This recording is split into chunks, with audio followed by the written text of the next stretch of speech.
Hello everybody, my name's Tony Cardenas and this is the Indy Real Estate Market Weekly Update. Today I'm sitting here with Shelly Walters with EXP here in Carmel, Indiana, and Justin Griffith with Keller Williams, Indy Metro Northeast. Anyway, hey guys, we got a lot to talk about on this show today. Let's just jump right into it. Justin, Shelly, let's go. What's the market doing right now if you're getting ready to list your home? Let's talk about this. You're seeing some prices coming down, and you still see some homes going absolutely at list price. What's going on here? Yeah, kind of a mix right now. I mean, it's like prices are definitely coming down. Homes are sitting a little bit, but there are homes that are selling within 7 days, like our stats are going to show us today. Shelley? Yeah, we're just seeing a change as we keep talking about. Prices aren't escalating as much as they were, anywhere near as much as they were. So, again, just to let buyers know, if you've been a little frustrated or a little bit wanting to sit back and see what's going on, it might be a really good time to get out there because it's not like it was even 4 weeks ago. No, I mean, it's a completely different market right now, okay? So, I mean, as a consumer, as a buyer, you really got a lot of nice choices right now compared to 90 days ago, 120 days ago. Absolutely. But it seems to me that if you're a seller, I'd be a little concerned of, everybody's going to wish they sold their house 6 months ago. Everybody wants that. But this is a good market right now. As a person that's getting ready to sell their home, you just have to price that home right, pretty close to being perfect. And it probably won't stay on the market very long, will it, Shelley? You just need to do what we've been saying all along, is you need to get the house ready. It needs to be decluttered. It needs to be clean. It needs to be great curb appeal, priced correctly, and it's going to sell. If it's a good house, people are still buying. It's not like people have stopped buying. It's just that we aren't seeing that huge escalation that we were seeing before, and I think that has a lot to do with inventories coming up. Yeah. So let's talk about the Carmel, Hamilton County area first. What I'd like to do is let's go into the stats for Carmel, Shelley. Where are we at with this? Okay, so Carmel in the past 7 days had 55 houses listed. 36 of those are still available. So you'll see that we're not pending them as much as fast as we were. They're not flying off the shelf like they were 90 days ago, 120 days ago, 6 months ago. No, not at all. Total active in Carmel is 131, and days on market for those pendings for the past 7 days are 12. So days on market are still around 12. We've been saying that for the past couple of weeks. I think it'll just continue to change a little bit more, though. It's going to go up. In Westfield, we had 51 homes listed. There's currently a total of 119. Of those 51 that were listed in the past 7 days, only 19 pended, so there's 32 still available. So again, we're nowhere near that 50 to 60, 70% of houses pending within the first 70 days anymore. In Zionsville, there were 24 that were listed. 15 of those are still available, with a total of 48 still on the market. That's a lot of listings for Zionsville. Yeah, and again, 48 are on the market right now. So 24 being active listed in the past 7 days is higher than it has been. Just looking at the pendings, 18 days on the market was what Westfield became, and Zionsville's 15. So those pending days on market are going up.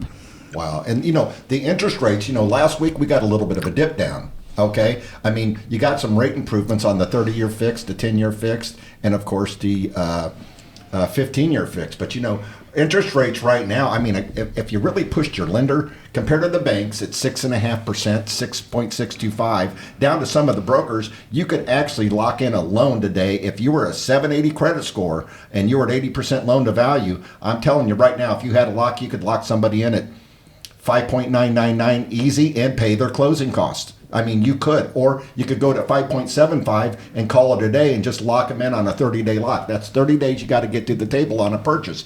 But that will help a lot of people that don't want to pay that 6.375% or 6.5% that some lenders are charging along with origination points to get into a home. And that's a big difference on a mortgage payment today. So what's the feedback that you guys are hearing about? Well, I don't know if I can afford this or not. Are you in that stage last week at all? I don't feel that I've had any clients really talking about this lately on the rates. It seems like having more options is more of what they're interested in. So yeah, they know that they're going to pay a little bit more right now with the interest rates, hoping that maybe, down the road they could refinance, but they are locking in the 30-year loans. I mean, that's just my experience. We have, like this week, we looked at a property listed for 4 or 5 days, and told the seller like, hey, we're interested, but we just kind of want to sit on this for a little bit and look at some other options. Within 1 hour, we had a $30,000 credit if we were interested in moving forward. Absolutely. It's never happened before. Well, yeah, in the last couple of years, that's not normal. That's right. And out here on the streets and around the NBC News last week, it says buy the house and date the rate. And that means, go out and get yourself a 7-year ARM, a 5-year ARM, or a 10-year ARM, because you're going to either A, refinance, or in some cases, sell your house and start all over again, or get moved, transferred, whatever it is. But right now, you could go out and get yourself pretty close to a 7-year ARM. Man, if you could probably get at 5% and pay a point for that, okay? And if you're going to stay in your home for 7 to 8 years, that is 1 point is well worth the investment to get that type of rate. And I'll tell you what, if we get another tick down, you might even see 4.875, okay, which is a far cry from what we had, but 4.875 for a 7-year deal is pretty good. That's why they say buy the house and date the rate. But back to the house prices, okay? What kind of discounts are you seeing in your Hamilton County area right now, Shelly? Well, we just pinned a home for our buyer. This actually, it was accepted yesterday. And this is just a story of one example, but I think it kind of shows a difference of what's going on.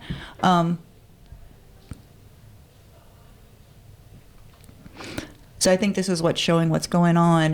The house was listed at $639, and it had fallen through twice due to buyer issues.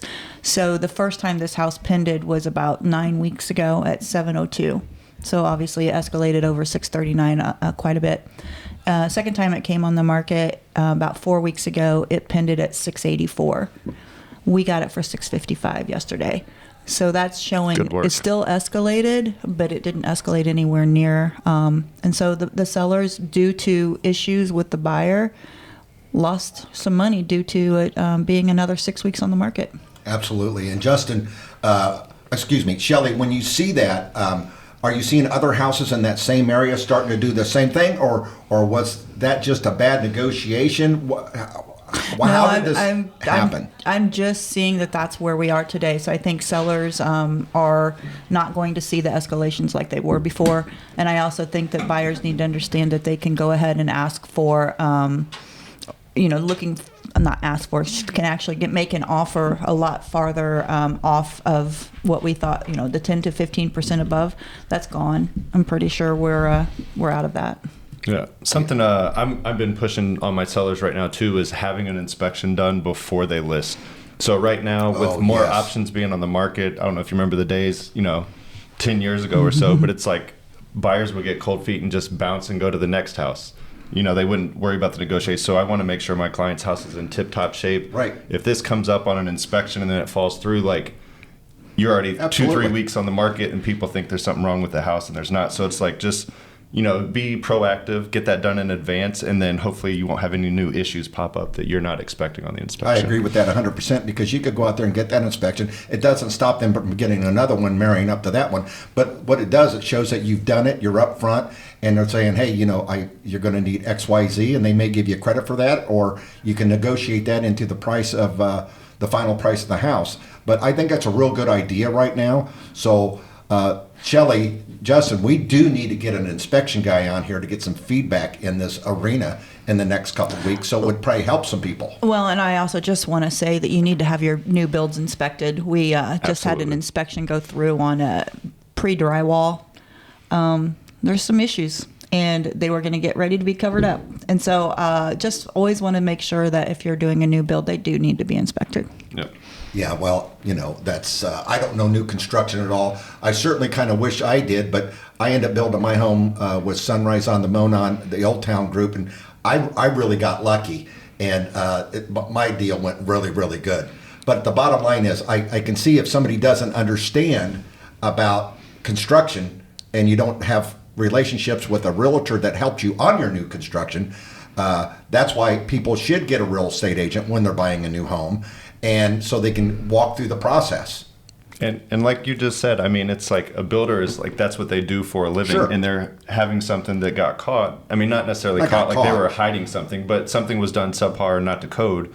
and nobody would have known that unless you had an inspector and had an agent on your side. So Well, one of them is a roof truss. So, these Sure. things will start to be, an issue later on. You may have an inspection if you try to sell it 3 years down the road, and these Absolutely. issues are still there, but they were there from the very beginning that can be fixed now. Yeah, So I mean, highly we're not recommend it. talking all builders. We're talking No, about it's some of just these. an issue sometimes that happens. So. Exactly. and these could be the biggest builders too. It's not like it's Right, like some right. fly by the night company. I mean, it's just It Right. just happens, and it's something you need to be aware of.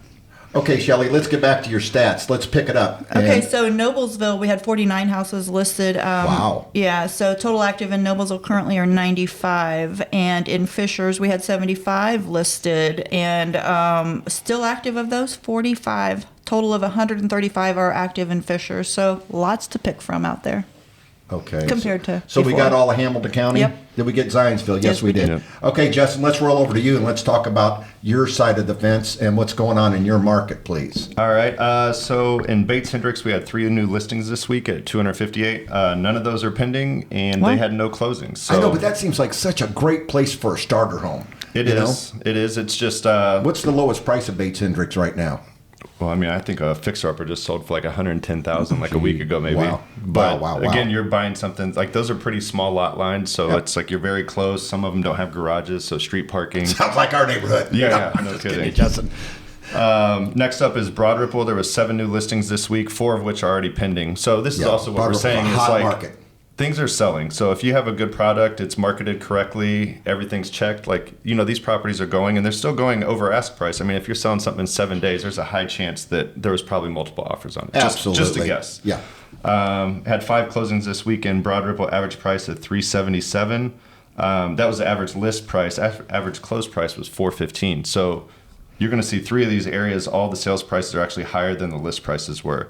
Meridian Kessler, we had 17 new listings, 10 Wow. of which are still active. Wow. So 7 of those pended at an average price of $455, and the closings were about $4,000 more than the average sale price. Okay. So over asked, not by much, but there Well, was we're actually also- 3 of the 8. We need to say we're getting into this area where school's going to start starting. And again, Can you believe that? I know. Well, the thing is this is, again, a cyclical time for us in Indiana. We have weather that always predicts what we're going to sell or not sell January, February, March. Right now, we're in our summer market. So these are the times we would see a lot of houses hit the inventory. Correct. Exactly. And then lastly, Fountain Square, 7 new. 3 of those are still for sale at $478, and we had 6 solds this week, about $6,000 over the average list price. What was the average price? Did you say? Average list price is $478. Man, that place is strong on the money, isn't it? It just depends. I mean, like you have one listing in there that's like 900,000, Yeah, so I it'll kick your averages quite a bit. But that's still crazy. Fountain Square, 900. I Yeah. know. Okay, so let me ask you this. When it comes to people listing their property right now, just like we were talking about earlier, get an inspection, make sure the yard looks good. What are they missing? What are some of these buyers just not doing when you tell them to do it? They're I always see like a nice home in Carmel, and then all of a sudden I look at the front yard and I'm thinking, well, they're selling the house, right? Why don't they have this groomed? Why don't people do that? That's a tough question. It's not why don't they, it's were they told what they should or shouldn't do. It really that's does. good. Just The really representation. depends. Yeah. There's, I always say this, there's listing agents and there's buyer's agents, and that's really kind of true. There are agents that really specialize in listing, and they have a process. I have a process of getting a house ready, and I know, our whole group does, because that's what you need to do to sell a house. And as we get more and more inventory, that's becoming more and more important. It always was, but now it will be even more. Well, next week, here's some things that we're going to go over.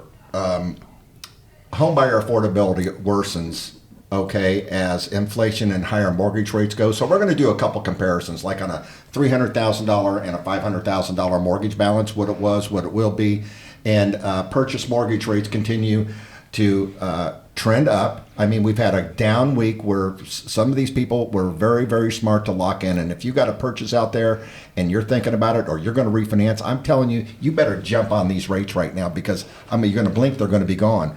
But the bottom line is, we're going to do a comparison on a fixed rate compared to a adjustable rate mortgage for like 7 and 10 years. 7 years probably going to be the one that comes in, but 7 years is a long time for somebody to live in their home and decide what they're going to do. They can always make an additional payment on it. It's fixed for 84 months, which is 7 years, and nothing's going to happen. Okay, I do think that we'll see a decrease in rates in 7 years without a doubt. I mean, if you go to the Wall Street Journal and you look, it shows you exactly what the trends are, and these are, to the month basically. Well, if you can have your mortgage at $1,400 for the 7-year ARM or $1,800 with a 30-year, what if just pay $1,800 a month for the next 7 years, and you're still in so much better position. If you really think you could go to a 30-year and not really care, just get that lower rate and pay more on it per month. I mean, yeah, but here's the thing: a lot of people.